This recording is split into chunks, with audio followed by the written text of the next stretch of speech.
नाज़रीन किराम, ये बात सुनकर आज अनभक्त लोगों की नींदें हराम हो जाने वाली हैं। जी हाँ, जब तबलीगी जमात के लोगों को निशाना बनाया जा रहा था, उस वक्त लातोर के आश्रम में 1341 अकीदतमंद मौजूद थे और एक तरफ तबलीगी जमात को लेकर हिंदुस्तान के अंदर गोदी मीडिया ये चर्चा में थे कि कोरोना वायरस निज़ामुद्दीन से लोग फैला रहे हैं। लेकिन ये क्या, अनुभवपंथ के 1341 फॉलोअर्स को मुंतकिल करने के लिए खुसूसी ट्रांसपोर्ट का इंतज़ाम किया गया था।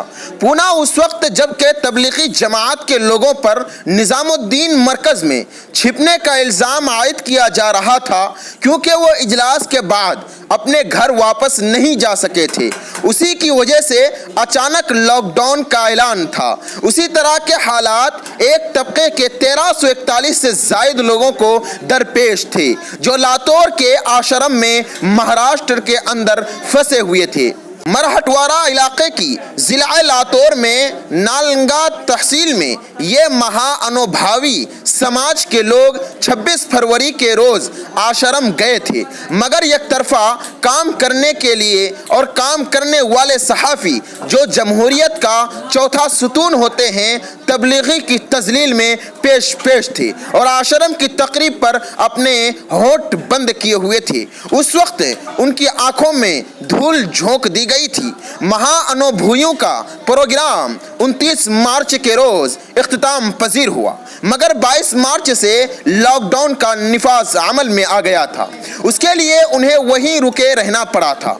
ताहम रियासती हुकूमत ने इतवार यानी 19 अप्रैल के रोज खुसूसी अहकामात के जरिए उन्हें सफ़र की सहूलतें फराहम की और एक तरफ निज़ामुद्दीन मरकज़ को कोरोना वायरस के नाम से उनको फैक्ट्री करार दिया एबीपी न्यूज़ ने। और उस वक्त जो ये लातोर में ये कुछ हो रहा था, उनकी नज़र वहाँ नहीं पहुँची। अगर पहुँची भी तो उनको पैसे के ज़रिए उनका मुंह दबा दिया गया। आश्रम में फंसे हुए तमाम 1341 लोगों के सफ़र के लिए आफात समावी इंतज़ामिया मदद और बाज़ाबादी महकमा ने 17 अप्रैल के रोज़ लातोर इंतज़ामिया को अहकामात जारी किए और समाजी दूरी की बरकरारी के अहकामात भी जारी किए हैं। लेकिन निज़ामुद्दीन में ऐसा कुछ नहीं किया, बल्कि निज़ामुद्दीन को अचानक टारगेट बनाया और लोगों को आइसोलेशन में भेजना शुरू कर दिया।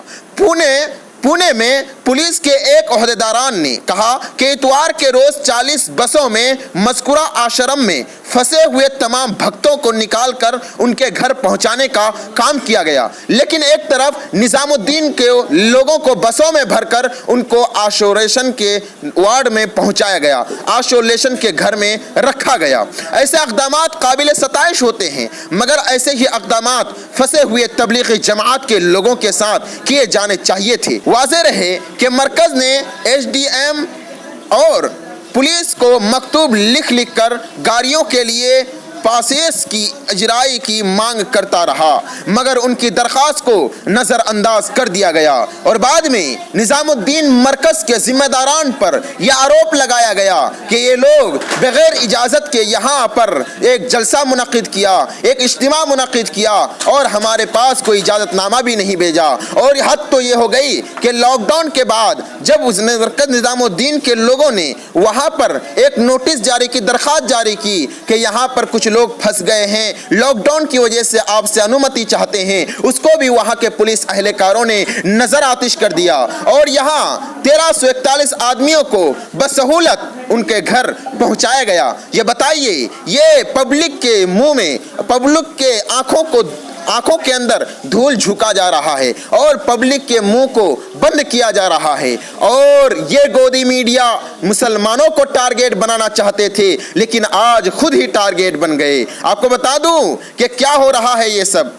टाइम्स ऑफ इंडिया की खबर के मुताबिक महाराष्ट्र भर के कैंप्स में कम से कम 5 लाख लोग फंसे हुए, जिन्हें निकालकर उनके घरों तक पहुंचाने के लिए आश्रम लोगों के लिए किए गए इंतज़ाम के तर्ज पर कोई इक़दामात नहीं उठाया गया है। और आज निज़ामुद्दीन मरकज़ को टारगेट बना करके पूरे हिंदुस्तान में मुसलमानों को बदनाम किया जा रहा है कि मुसलमान कोरोना वायरस फैला रहा है। और ख़ास तौर पर जगह जगह पे मरकज़ निज़ामुद्दीन के लोग जहां गए हैं या 1 महीना पहले गए हैं, उन लोगों को भरपूर तरीके से टारगेट बनाया जा रहा है और इन लोगों को आइसोलेशन में रखा जा रहा है, उन लोगों को क्वारंटाइन किया जा रहा है, उन लोगों को बार बार उन लोगों की जांच कराई जाती है, उन लोगों के नेगेटिव आने के बावजूद भी उनको रखा जा रहा है आइसोलेशन में। और ये हमारे भक्त लोग 1341 आदमियों को उनके घर पहुंचाने का कार्य किया और निजामुद्दीन मरकज के लोगों को यहां छुपे हुए शब्द से इस्तेमाल किया और यहां भक्तों को फंसे हुए शब्द से इस्तेमाल किया। दोस्तों, यह है गोदी मीडिया की असलियत, यह है गोदी मीडिया की पोल। मैं उम्मीद करता हूं कि आप सब इसको ज्यादा से ज्यादा फैलाकर इनकी पोल खोल सकेंगे और अपने दीन और इस्लाम को और हिंदुस्तान को बचाने में भरपूर कोशिश नजर। वीडियो पसंद आया तो वीडियो को एक लाइक कर दीजिए और अगर चैनल पे नए हैं तो चैनल को सब्सक्राइब कर दीजिए और हाँ, साथ ही साथ बेल आइकन को दबा दीजिए ताकि हमारी हर नोटिफिकेशन आपको पहुंचती रहे।